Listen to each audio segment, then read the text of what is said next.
जब भी प्रेम की बात आती है तो हमारे अंतर्मन में सबसे पहली छवि श्री कृष्ण एवं राधा जी की आती है, क्योंकि राधा कृष्ण को प्रेम का प्रतीक माना जाता है। उत्तर प्रदेश में यमुना नदी के किनारे स्थित प्रसिद्ध कृष्ण भूमि वृंदावन में निधिवन एक ऐसी जगह है जहाँ की सुबह की चहल पहल को देख आप अंदाजा नहीं लगा पाएंगे कि उसी जगह पर रात्रि में सन्नाटा छा जाता है। मंदिर के पुजारी मंदिर को बंद करके चले जाते हैं। सारे श्रद्धालु रात्रि से पहले ही मंदिर से बाहर हो जाते हैं। सारे जीव जंतु सूर्य अस्त होते ही उस जगह को छोड़कर चले जाते हैं। परंतु क्यों, ऐसा क्या कारण है कि वहां रात्रि के समय कोई नहीं रुक सकता? स्थानीय लोगों का कहना है कि वहां स्वयं श्री कृष्ण गोपियों सहित वहां रास करने आते हैं। निधिवन को लेकर क्या लोगों का मानना सही है? आइए जानते हैं। स्वागत है आपका डिवाइन वर्ल्ड में। यदि आप चैनल पर नए हैं तो सब्सक्राइब करें और बेल आइकन को ऑल पर सेट करें ताकि ऐसी ही वीडियो आप सबसे पहले देख पाएं। निधिवन के रहस्य को जानने से पहले हम इसके इतिहास को जान लेते हैं। दरअसल बात है 15वीं शताब्दी की। कृष्ण भक्ति में लीन संत रविदास जी कृष्ण के बहुत बड़े भक्त थे। हर वक्त कृष्ण भजन में डूबे रहते थे। एक बार संत रविदास जी निधिवन में कृष्ण भजन करने लगे, अतः भगवान उनकी भक्ति से प्रसन्न होकर उन्हें दर्शन दिए और उनके भजन में खोकर श्री कृष्ण गोपियों सहित रास करने लगे। अतः निधिवन में आज भी संत श्री रविदास जी की जीवित समाधि है। अतः उस दिन से हर रोज निधिवन में श्री कृष्ण अन्य गोपियों के साथ रास करने आते हैं। निधिवन ऐसा वन है जहाँ हर वृक्ष गोपी के समान है।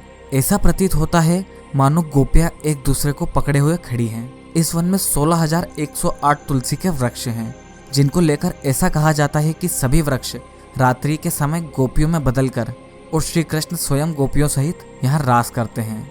निधिवन की रासलीला को देखने का कई लोगों ने प्रयास किया पर देख नहीं पाए, क्योंकि जिन लोगों ने भी इसे देखने का प्रयास किया या तो वे पागल हो गए या वे अंधे हो गए या फिर उनकी मृत्यु हो गई। निधिवन में एक रंग महल भी मौजूद है। रात्रि से पूर्व रंग महल में भगवान कृष्ण के लिए पलंग, प्रसादी के लिए लड्डू, पान और नीम की दातून रखी जाती है, जहां श्री कृष्ण रास के बाद शयन करने आते हैं। जब सुबह रंग महल का दरवाज़ा खोलते हैं तो लड्डू आधे खाए हुए मिलते हैं, पान आधा खाया हुआ मिलता है, बिस्तर अस्त व्यस्त मिलते हैं, दातून भी ऐसी मिलती है जैसे मानो किसी ने इस्तेमाल किया हो। निधिवन में रात्रि होते ही इंसान, पशु पक्षी निधिवन छोड़कर चले जाते हैं। नज़दीकी क्षेत्र में मौजूद घरों की खिड़कियां बंद हो जाती हैं। एक बार लोगों ने निधिवन के रहस्य को जानने के लिए निधिवन में हर वृक्ष से धागे बांध दिए, क्योंकि अगर ये गोपियों में बदलकर रास करेंगे तो धागे को हानि ज़रूर होगी। और अगली सुबह जब निधिवन जाकर देखा तो सभी की आंखें फटी की फटी रह गई, क्योंकि सारे धागे टूटे हुए थे। एक बार की बात है, न्यूज़ के द्वारा इन रहस्यों के खुलासे के लिए निधिवन में कैमरे लगाए गए। हर तुलसी के पेड़ को धागे से बांध दिया गया। रंग महल में भी आरती के बाद सारी तैयारियां हो चुकी थी। अब बस इंतज़ार था रात होने का। रात हुई, लोगों ने सुबह का इंतज़ार किया। सुबह न्यूज़ वालों के सामने ही रंग महल का दरवाज़ा खोला गया और अंदर का नज़ारा जब देखा तो सब हैरत में पड़ गए, क्योंकि हर वस्तु अस्त व्यस्त थी। प्रसादी खाई हुई, दातुन इस्तेमाल करे हुए, श्री कृष्ण के लिए रंग महल में लगाई हुई सेज सज्जा भी अस्त व्यस्त थी। उसे देख ऐसा प्रतीत हो रहा था मानो स्वयं श्री कृष्ण यहाँ आकर सेज सैया पर लेटे हो। रंग महल का नज़ारा देखकर भी लोग संतुष्ट नहीं हुए, और जब निधिवन में पहुँचे तो कैमरे टूटे हुए, सारे पेड़ों के धागे टूटे हुए मिले।